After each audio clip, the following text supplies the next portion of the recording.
Hello guys, welcome to Redditor's Revenge. Here we post amazing revenge stories daily.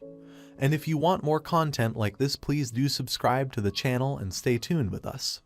Moving on to today's first story, in which OP took revenge on her dad's lawyer who scammed his family and tried to steal his inheritance.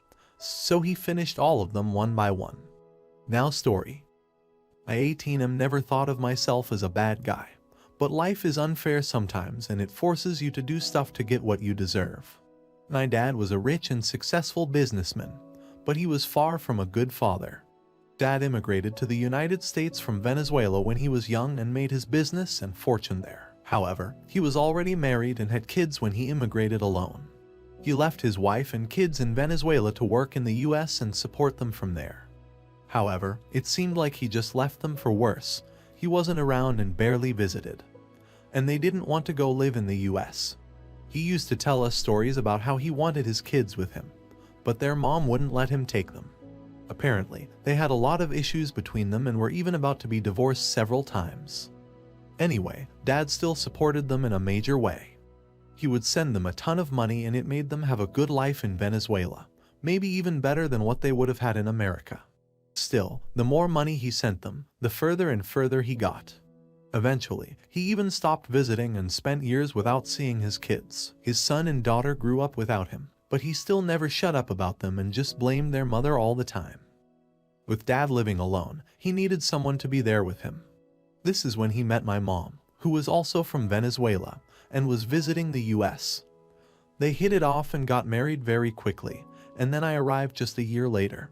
One would think that we grew up in an amazing mansion with everything at our disposal. But things were far different for us. My mom was very poor, and when my dad married her, it was like he was somewhat ashamed of being seen with her in the public eye. He would never take her or us to his dinner parties or social events. We were always in the dark.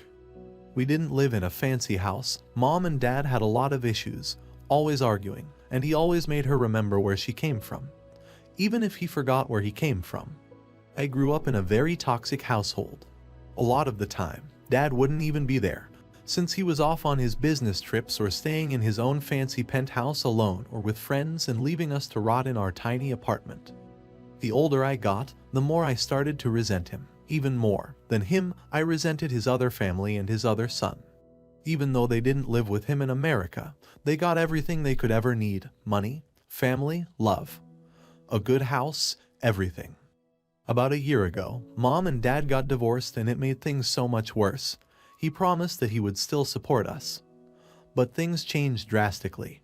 Our life took a turn for the worst and we were constantly struggling with money, and living in America became harder and harder. We couldn't go back to Venezuela as we had no one there, and at least here we had some place to stay. But we were miserable. What hurt most was that he had all this money, but he cared so little about me and her that he wouldn't give us what we deserved.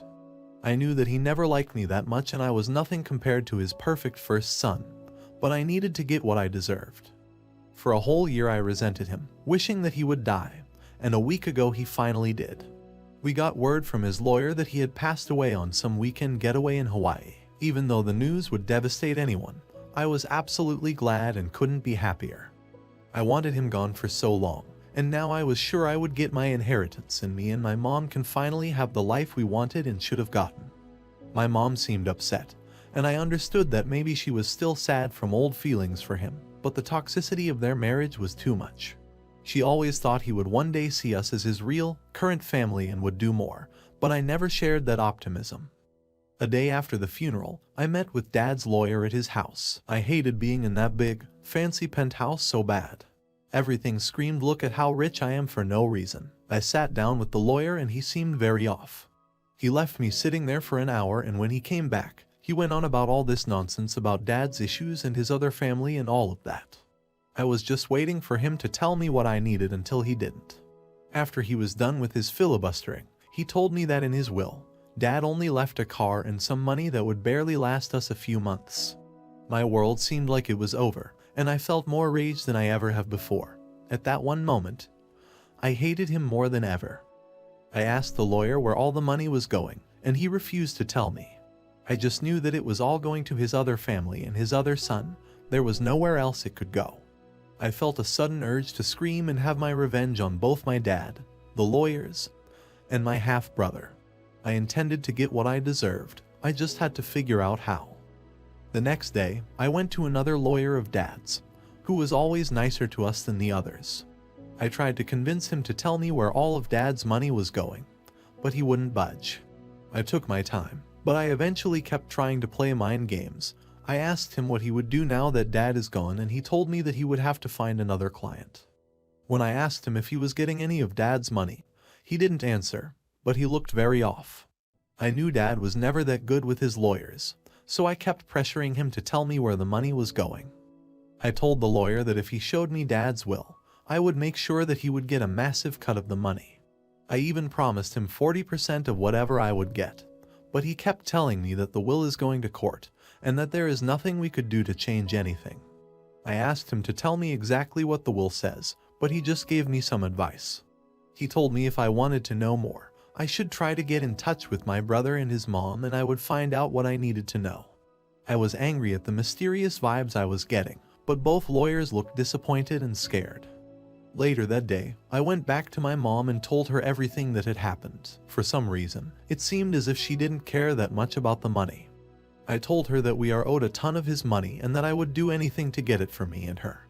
But she kept telling me that she would rather have me as I am now than transform into what he had become because of the money before he died. I didn't understand, and I told her that just because he wasn't a good person because he was rich, doesn't mean that I will be like him. I told her that I would have to leave her here for a few days, and to her disappointment and fear, travel to Venezuela. I used some of the money I got from the lawyer to arrange a flight and stay for a few days in an Airbnb in Venezuela, since I didn't know anyone there and barely even spoke the language. I was committed to finding my brother and Dad's other family, and I had no intention to be nice or leave anything up to chance.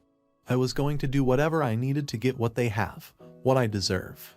I hopped on a plane and arrived in Venezuela. The country was so foreign to me, but I recognized some of the cultures because of my mom, like the food. I didn't care much about the country itself as I had just one goal: find Dad's other family. I started stalking my half-brother on Facebook and eventually found out where he worked. I wasted no time and went straight there. I kept searching until I finally found him. It was strange. He looked like my dad, but without the resting frown.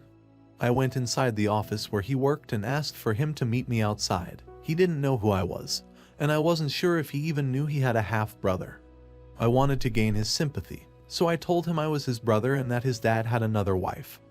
He didn't believe me and thought I was a scammer. I was confused but kept trying. I told him details about Dad only someone who lived with him would know and even showed him my birth certificate. Eventually, he believed me, but he was slightly cold towards me. I thought he was the perfect son and he would at least be welcoming, but he had a rejecting expression. I asked to meet at a place later, but he kept trying to postpone or cancel. I kept pushing and he agreed to meet me at a nearby coffee shop after work. As soon as we sat down, I told him all about my story. Even though deep down I resented the idea of him and what he got from Dad, a part of me wanted him to like me as a brother. He spoke very little, but I could tell he felt uncomfortable with my story. After I told him all the details about our toxic life, he just apologized and told me that Dad wasn't the best person. I was confused. I thought even though Dad rarely saw him, they were very close. I felt like he wasn't relating to me, so I brought up the inheritance. I told him how it was unfair that I and my mom suffered so much and got nothing in the end. I indirectly kept hinting that we needed and deserved that money, but he didn't seem to care much. He told me that he was sorry, but that there was nothing he could do. I immediately snapped and told him that he lived the perfect life and that all of Dad's money, my money, went to him and his family. I told him that he didn't deserve all that money and that he didn't go through what I and my mom went through. He just told me that he can't account for what our dad did, and then he got up and left. I felt betrayed and offended, and I instantly regretted trying to gain his sympathy and pity.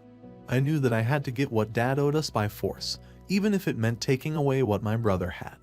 I knew that we also had a sister, one that was already married with a little kid. I didn't expect that she would sympathize, so I had to force her hand by using her son. The next day, I found my nephew's school and waited for him after the school day was up. He was about to walk home before I interrupted and told him that I was a friend of his mom's and that she had sent me to pick him up.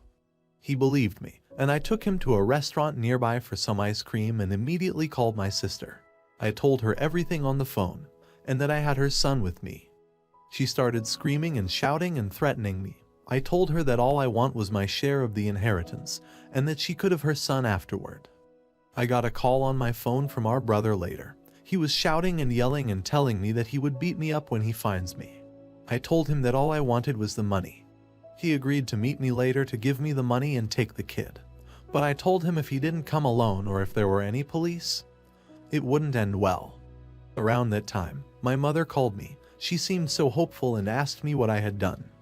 I felt slightly embarrassed and couldn't tell her what was happening, so I just reassured her that everything was going great, and that I had found my brother and started bonding with him.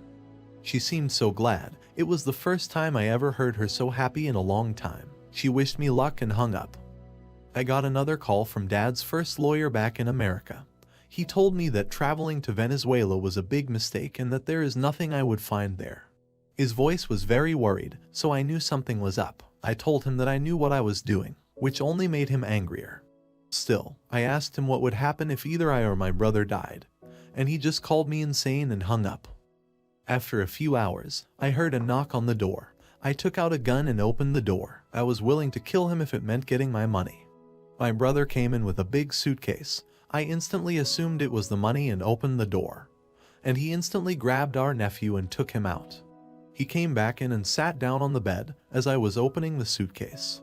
To my surprise, the suitcase was empty. I was just about to start yelling and cursing when he suddenly gave me a stop gesture and told me to sit down. He explained that their life here was not what I was expecting at all. He told me that Dad treated them the same way he treated us, leaving them completely by themselves. He told me how he wished he had a father to talk to for years and that he went through so many moments where he just needed someone. He told me that they barely got around and struggled so much. I didn't understand, since I knew Dad always sent them a ton of money and that they lived in a nice place. Then, I found out the truth. My brother told me that all the money Dad sent was to cover my stepmom's medical bills. She had serious medical conditions that needed a large amount of money monthly to cover. My brother told me that Dad took care of the medical bills and whatever was left was barely enough for them to survive. Just like me and my mom. For a moment, I actually felt a connection. I lowered my gun and we shared a moment of both of us resenting our father together. My brother didn't turn out to be perfect, nor did he even have what I wanted. I apologized to him and he took me back to his house. The house was very simple and clearly not taken care of. Since his old mother lay in bed all day, I spent a couple of days there and actually had a nice bonding time. The question remained for both of us, however, where was Dad's inheritance all going? We did some digging and found one of Dad's lawyers that my brother knew here in Venezuela. We tracked him down and went over to his office, demanding answers. Just like the rest, he played coy and refused to give us any details until he finally caved, after my brother threatened to expose the illegal practices that he was conducting in Venezuela for tax evasion. The lawyer started spilling the beans. He told us that before his death, our dad got involved in extremely shady businesses with some very dangerous men from the Venezuelan mob. He told us that he ended up owing them millions and that if he were still alive, he would probably be either broke or killed by them. In his will, most of his money and property were going to this mob and he only left very little for his family. Still, the lawyer told us that on his deathbed, Dad was crying and told him that he regretted everything he had done and just wished he could have spent more time with his sons. For a single solitary second, my deep resentment of my dad lessened and I could see that my brother felt something too. Still, something was fishy. If Dad could do all this dirty work, then his lawyers must have been in on it. I took out my gun and threatened the lawyer, asking him how much he and the other two back in America were getting. Fearing for his life, he told us that they managed to snag a good chunk of the money that they played off as regulations and expenses. He also told us about Dad's Venezuelan contact who introduced him to all of this in the first place. This was just what I needed as I showed him my phone that was recording the entire conversation in my pocket. We sent the recording to the local police. As soon as I got back to America, we reported Dad's other two lawyers too. And all three lawyers went to prison for various crimes. All that remained was finding that contact. I wasn't stupid to play around with mobsters, but after 2 weeks of searching, I finally found him and threatened him outside the nightclub he frequented. Surprisingly, he made me a deal I couldn't refuse. He offered that he give me my share of the inheritance and not get into the legal aspects, but then my brother wouldn't get anything. In my anger that lasted all these years, I agreed. He wrote me a very hefty check and I shot him right there and then.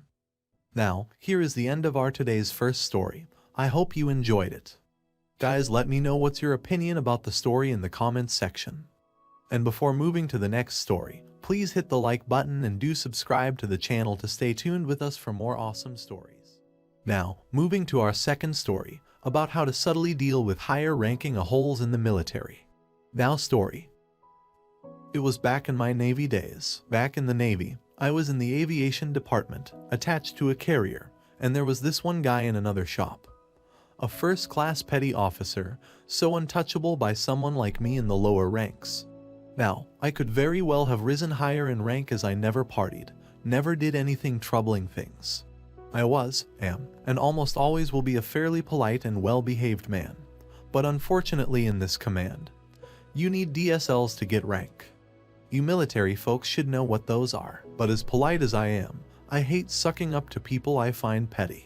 So unfortunately I never made rank, ever, so there was a 0% chance of closing the gap between me and this other guy. Now, I am a tad religious, and one of the things I did when I was in the Navy was thrown a small portion of my money into a tithe account for charities. Over the years, that account can get kinda fat. This is an important fact, remember it for later. Now, this first class, let's just call him Polly, textbook douchebag. Physically fit, throws people under the bus at every chance, always tan, and shows everyone his abs in random conversation seriously. He unironically did this regularly. I've never seen him without his designer sunglasses on, and he had a sleeve tattoo of flames over one of his arms. Never did any work or supervising. The only thing he did as everyone slaved away is brag about all the puss he crushed in the last port. Now, normally I just ignore people I don't like, but as he was about doing his thing, I guess he had some self-confidence issues or whatever as he started to mess with me. Now, one of the things that are annoying as hell is it's always the short ones that try and pick a fight with the tall guy. I'm 6'7", and I don't quite know why, but I guess he needed to prove something. So as I was getting ready for the night shift, he strolled by and just started saying everything he could to try and anger me. I ignored him, but later on other days he would flinch at me as if he was going to take a swing. He would try and publicly embarrass me, and one day he went a little too far. As I can't quite prove it was him, I found used toilet paper in my bunk. Later he would speak loudly of how untouchable he was when I was around, that he knew people and would get anyone who hit him dishonorably discharged in a snap. And as fun as it would have been to put him in his place physically, I prefer to do things in a way that can't come back to bite me in the ass. So, it wasn't until we pulled in that he was just a few days from leaving the command to another. I was close to my 4 years being up, so I wouldn't get a chance.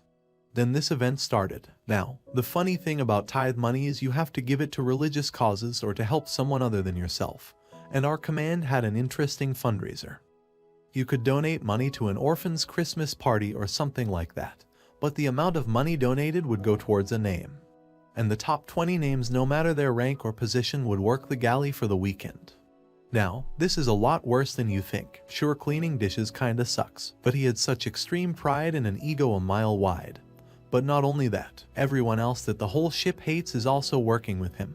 This is also important for later. So I donate towards his name.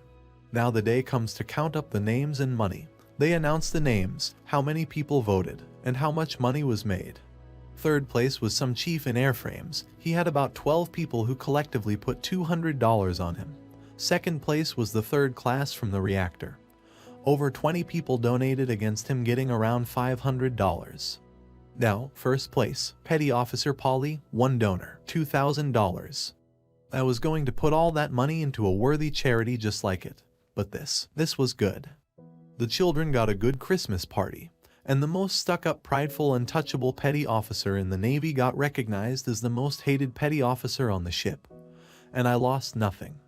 I was going to do something exactly like that with the money already. Now, you might say, so what? A little tap on his pride and cleaning dishes. Lol, no XD, he was in there with the other 19 most hated petty officers, chiefs, and officers on the ship. Do you know what that means?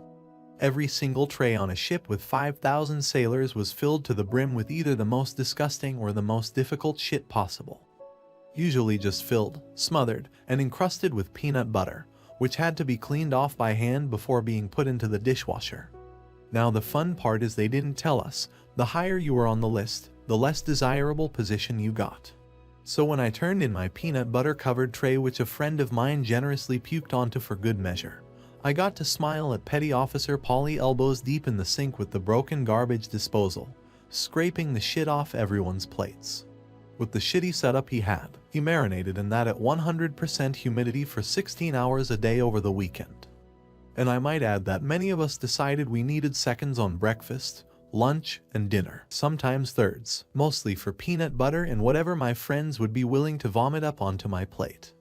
Thankfully, we pulled into port pretty soon after that, and he never really learned that I was the one to put $2,000 on him. I was tempted to tell him just so would try and get some physical revenge out of the base. But I knew he would cry to his supervisors and testify against me if I kicked his shit in, even in self-defense. But yes, I will always fondly remember the tale of Petty Officer Polly, the biggest douchebag and piece of shit in the Navy. In my opinion, this is the perfect revenge on a douchebag like this. He earned that humiliation, and I hope he will never forget it. I hate when people in bigger positions suppress their juniors and employees. Now, here is the end of our final story. I hope you enjoyed it.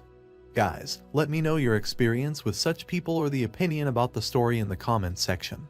And before leaving, please hit the like button and do subscribe to the channel to stay tuned with us for more awesome stories.